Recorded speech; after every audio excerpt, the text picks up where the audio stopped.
कोनो दुल्हनी के दुल्हा परदेश हो और साल 2 साल न आवे वो मेहरारू के करेजा बजान ल भैया सर पे लोटा। एक रोज मनसेदू फोन कई दे, जब मनसेदुआ फोन कई दे तो मेहरारू खुशी के मारी धरा न धराता 3 फकवा काजल लिपस्टिक तैसन लगाए बा जैसे मालूम होता कि फोन पिक चली आवता। गोड़े में चिड़ई काटे बा का कहता धोती के खूट पूरा ऐसा कि जैसे बिना चारा के भैंस खूटा में पेरे वैसे पेरता। का कहै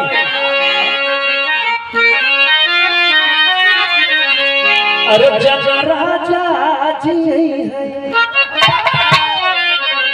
अरे जना सैया जी है,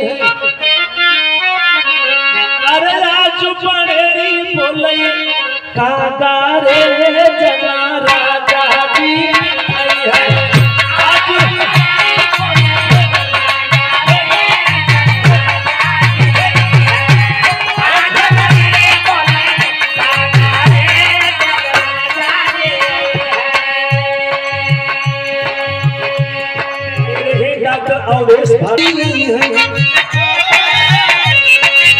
अरे जना सैया जी है,